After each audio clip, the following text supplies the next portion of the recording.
Welcome to Homemade. Hello welcome to Homemade. ഞാൻ രമ്യ സുർജിത്ത്. ഇന്നത്തെ recipe എന്ന് പറയുന്നത് പൊട്ടറ്റോ ഹാഷ് ബ്രൗൺസ് ആണ്. ഇത് മുട്ടയും അതുപോലെ തന്നെ പൊട്ടറ്റോ ഉരുളക്കിഴങ്ങും വെച്ചിട്ട് ചെയ്യാൻ പറ്റുന്ന ഈസി ആയിട്ടും അതുപോലെ തന്നെ ടേസ്റ്റിയും സ്പൈസിയും ആയിട്ടുള്ള ഒരു ബ്രേക്ക്ഫാസ്റ്റാണ്. നമുക്ക് സ്നാക്സ് ആയിട്ട് ഉപയോഗിക്കാം. ഇതെങ്ങനെയാണ് ഉണ്ടാക്കുന്നത് നമുക്ക് കണ്ടു നോക്കാം.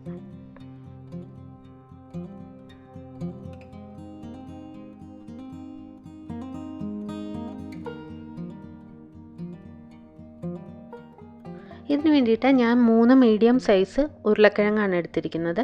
വലുതാണെന്നുണ്ടെങ്കിൽ 2 മതിയാവും. അത് നന്നായിട്ട് തൊലിയൊക്കെ കളഞ്ഞ് നന്നായിട്ട് കഴുകി വൃത്തിയാക്കി വെച്ചിട്ടുണ്ട്.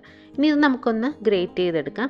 ഗ്രേറ്റ് ചെയ്ത് ഇടുന്നത് വെള്ളത്തിലേക്കായിരിക്കണം. ഗ്രേറ്റ് ചെയ്ത് അധികം നേരം വെച്ചിരുന്നു കഴിഞ്ഞാൽ അതിൻ്റെ കളർ മാറിപ്പോവും. അതുകൊണ്ട് അപ്പം അരിയുന്നത് നമ്മൾ വെള്ളത്തിലേക്ക് തന്നെ ഇട്ട് കൊടുക്കുക, സാധാരണ പച്ചവെള്ളത്തിലേക്ക്.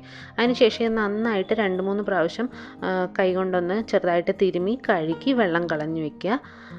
നന്നായിട്ട് ഒരു 3 പ്രാവശ്യമെങ്കിലും കഴുകുമ്പോൾ അതിൻ്റെ ഉള്ളിൽ ആ സ്റ്റാർച്ചെല്ലാം പോയി കിട്ടും. അല്ലെങ്കിൽ വഴുവഴുപ്പുണ്ടാകും നമ്മുടെ ഹാഷ് ബ്രൗൺസ് ഉണ്ടാക്കുന്ന സമയത്ത്. അതിനുശേഷം ഇതുപോലെ ഒരു തുണിയിലോ വല്ല ഇട്ടതിന് ശേഷം നന്നായിട്ട് അതിൻ്റെ വെള്ളം ഒന്ന് പിഴിഞ്ഞ് കളയുക.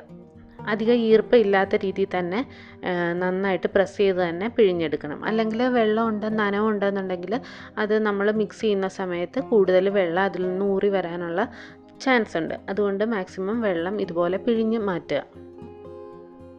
അതിനുശേഷം നമുക്ക് ഒരു വലിയ ബൗളിലേക്ക് ഇതിട്ട് കൊടുക്കാം. ഇതിലേക്ക് നമുക്ക് 2.5 ടേബിൾ സ്പൂണോളം മൈദ ചേർത്ത് കൊടുക്കാം. മൈദ അല്ലെങ്കിൽ കോൺഫ്ലവർ ആയാലും മതി. ഇതൊന്ന് നന്നായിട്ട് പിടിച്ചിരിക്കാൻ വേണ്ടിയിട്ടാണ് നമ്മളിത് ചേർത്ത് കൊടുക്കുന്നത്. പിന്നെ നമുക്ക് ഇതിനകത്തേക്ക് ഒരു 1/4 കപ്പ് ചീസ്, ഗ്രേറ്റ് ചെയ്ത് വെച്ച ചീസാണ്, അത് ചേർത്ത് കൊടുക്കാം. ചീസും കൂടെ ചേർക്കുമ്പോഴാണ് ഇതിന് കറക്റ്റ് ആ ഒരു ടെക്സ്ചറും ടേസ്റ്റും വരിക. ഇനി നമുക്ക് ഇതിനകത്തേക്ക് ഒരു 1/2 കപ്പ് സവോള ചെറുതായിട്ട് അരിഞ്ഞത് ചേർത്ത് കൊടുക്കാം. എല്ലാം ചെറുതായിട്ട് അരിയണം കേട്ടോ, വലുതാവാൻ പാടില്ല. പിന്നെ ചെറുതായിട്ട് അരിഞ്ഞ വെളുത്തുള്ളി 1 ടേബിൾ സ്പൂൺ ചേർത്ത് കൊടുക്കാം. ഇഞ്ചി വേണമെന്നുള്ളവർക്ക് ചേർക്കാം, ഞാൻ ഇഞ്ചി ചേർക്കുന്നില്ല. പിന്നെ കുറച്ച് മല്ലിയില ചെറുതായിട്ട് അരിഞ്ഞത് അതും കൂടെ ചേർത്ത് കൊടുക്കാം. ഇനി നമുക്ക് ഇതിനകത്തേക്ക് 2 കോഴിമുട്ട ചേർത്ത് കൊടുക്കാം. മുട്ടയും കൂടിപ്പോകരുത്. നമ്മുടെ ഉരുളക്കിഴങ്ങിൻ്റെ അളവിനനുസരിച്ച് ഇപ്പോൾ 2 മുട്ടയാണ് ചേർത്ത് കൊടുത്തിരിക്കുന്നത്. ആവശ്യത്തിന് ഉപ്പ് ചേർത്ത് കൊടുത്തിട്ടുണ്ട്. ഇനി ഇതിനകത്തേക്ക് ഒരു 1/2 ടീസ്പൂണിനടുത്ത് കുരുമുളക് പൊടി ചേർത്ത് കൊടുക്കാം. അതുപോലെ തന്നെ എരിവിനാവശ്യമായിട്ടുള്ള മുളക് പൊടിയും കൂടി ചേർത്ത് കൊടുക്കാം. ഈ കുരുമുളകും മുളക് പൊടിയൊക്കെ നിങ്ങളുടെ ടേസ്റ്റിനനുസരിച്ച് കൂട്ടുകയും കുറയ്ക്കുകയും ചെയ്യാം. ഇനി ഇത് നന്നായിട്ട് മിക്സ് ചെയ്തെടുക്കണം. ആ മുട്ടയെല്ലാം നന്നായിട്ട് ഉരുളക്കിഴങ്ങിലും എല്ലാം പിടിച്ചു വരണം. അപ്പോഴാണ് കറക്റ്റ് ഒരല്പം സ്റ്റിക്കി ആയി കിട്ടുകയുള്ളൂ. എന്നാൽ മാത്രമേ അത് നമ്മൾ കറക്റ്റിന് ഷേപ്പ് ചെയ്തെടുക്കാൻ പറ്റുള്ളൂ. അപ്പോൾ ഇതുപോലെ ഒരു 1-2 മിനിറ്റ് നേരം നന്നായിട്ട് മിക്സ് ചെയ്ത് കൊടുക്കുക. അപ്പോൾ എല്ലാം നന്നായിട്ട് പിടിച്ചു വന്നിട്ടുണ്ട്. ഇനി നമുക്കൊരു പാൻ ചൂടാക്കാൻ വയ്ക്കാം. അതിനകത്തേക്ക് ആവശ്യത്തിന് എണ്ണ ഒഴിച്ചു കൊടുക്കുക. ഞാനിവിടെ സൺഫ്ലവർ ഓയിലാണ് എടുത്തിരിക്കുന്നത്. ഏത് ഓയിലാണെങ്കിലും കുഴപ്പമൊന്നുമില്ല. വെളിച്ചെണ്ണയേക്കാൾ ടേസ്റ്റ് സൺഫ്ലവർ ഓയിലായിരിക്കും.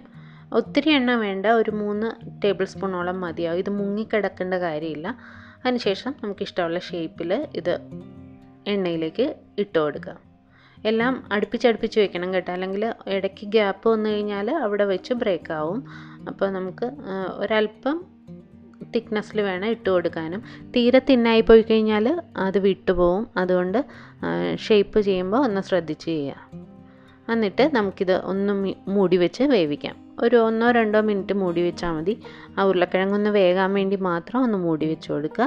അതിനുശേഷം നമുക്ക് തുറന്ന് മീഡിയം ഫ്ലെയിമിൽ വെച്ച് ഫ്രൈ ചെയ്തിട്ട് മറിച്ചിട്ട് കൊടുക്കുക. ഒരു സൈഡ് ഒരു ബ്രൗൺ കളറായി തുടങ്ങുന്ന സമയത്ത് നമുക്ക് മറിച്ചിട്ട് കൊടുക്കാം.